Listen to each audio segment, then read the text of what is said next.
안녕하세요. 뻘지공소의 뻘짓입니다. 이번에는 AMD 새로운 보급형 그래픽카드 라데온 RX 6500 XT에 대해서 알아보려고 하는데요. 이걸로 AMD는 거의 모든 그래픽카드 라인업을 출시했죠. 6400은 아직 안 나왔는데 비슷한 엔비디아 그래픽카드를 나열하면 이 정도예요. 한마디로 얘는 보급형이죠. 과연 이 친구는 어느 정도 성능일지 함께 알아보시죠. 외형은 제품마다 다르니까 간단하게만 보여드리면 얘는 이렇게 투펜이 들어가 있고요. 그리고 보급형인데도 이런 식으로 요즘 백플레이트에 이런 식으로 공기 벤트 홀도 있고 상당히 잘 나왔더라고요. 보조 전원은 6핀으로 봤고요. 아쉽게도 얘는 LED가 측면에 따로 보이진 않죠.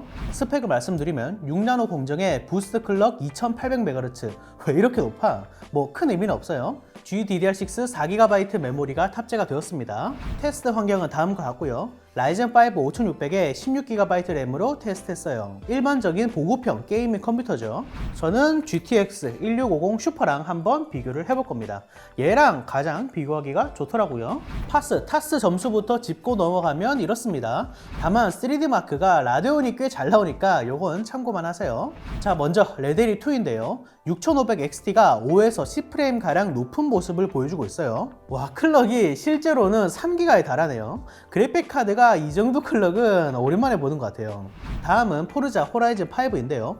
여기서도 5프레임 가량 6500 XT가 더 높은 모습을 보여줬습니다. 보시면 온도는 비슷하고 전력 소모는 6500 XT가 10W 정도 더 낮네요. 파크라이 6에서도 5프레임 가량 리드하고 있는데 전체적으로 6500 XT가 더 높은 프레임을 보여주는 것 같죠. 그럼 좀 더 대중적인 게임으로 와볼까요? 먼저 오버워치인데요. 6500 XT가 15프레임 정도 앞서는 프레임을 보여줬습니다.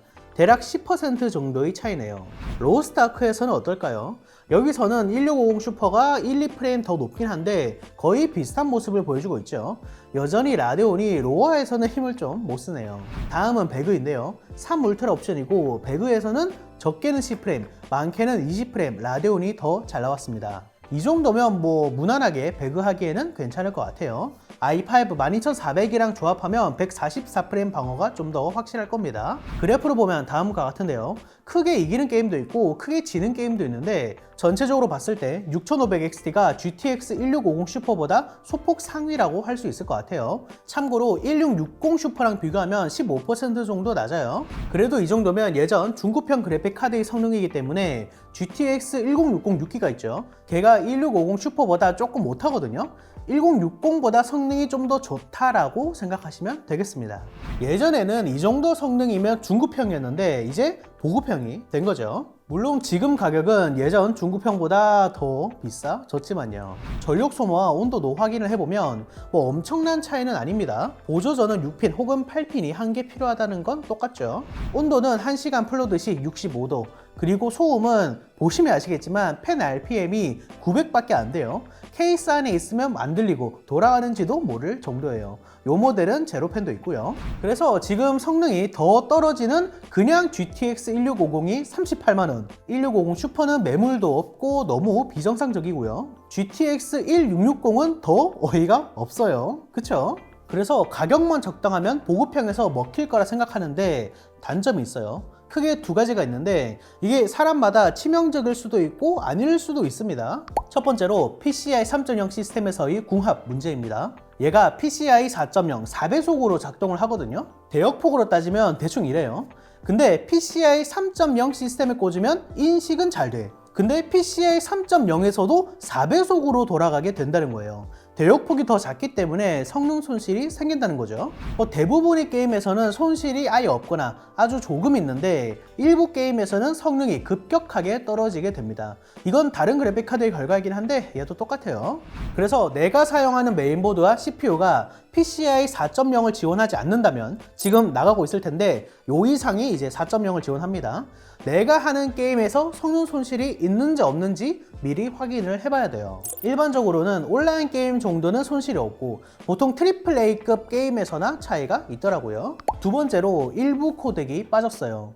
얘 같은 경우에는 디코딩은 H64, H265를 지원하고 AV1은 지원하지 않고요. 인코딩은 H64, H265도 지원하지 않습니다. 이게 무슨 얘기냐? 인코딩은 뭐예요? 동영상 인코딩 아시죠? 그거고요. 디코딩은 동영상을 해석하는 보는 능력이라고 생각하시면 돼요.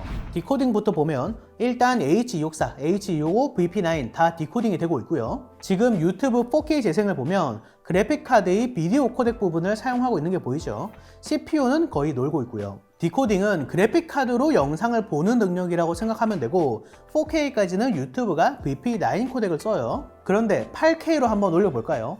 8K부터는 AV1이라는 차세대 코덱을 쓰거든요.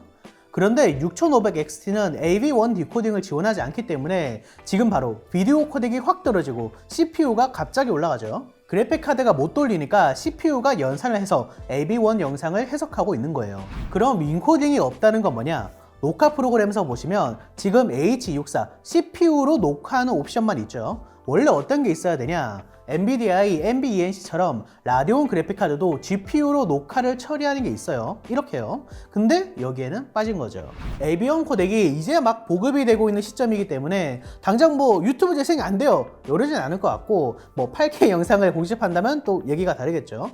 인코딩도 얘로 개인 방송을 할 사람은 없을 것 같고, 뭐 간단하게 하드웨어 가속으로 녹화하시는 분들에게는 단점으로 작용하겠죠. 그리고 디스플레이 포트가 DP, HDMI 총 2개인 것도 좀 아쉬운 부분입니다. 전체적으로 동영상 같은 부가 기능은 좀 삭제를 하고 게이밍에 집중을 해서 나온 녀석이라고 보시면 되겠고요. 채굴은 얘로 채굴하면 전기 때문에 오히려 손해래요. 그래서 그런 걱정은 좀 없을 것 같은데 가격이 좀 저렴하게 많이 나왔으면 좋겠습니다. 지금 라이젠 5600X나 뭐 11세대 이상이 i3, i5 쓰시는 분들이랑은 궁합이 되게 잘 맞을 것 같아요. 자, 영상 시청 감사하고요. 그러면 다시 옵시다.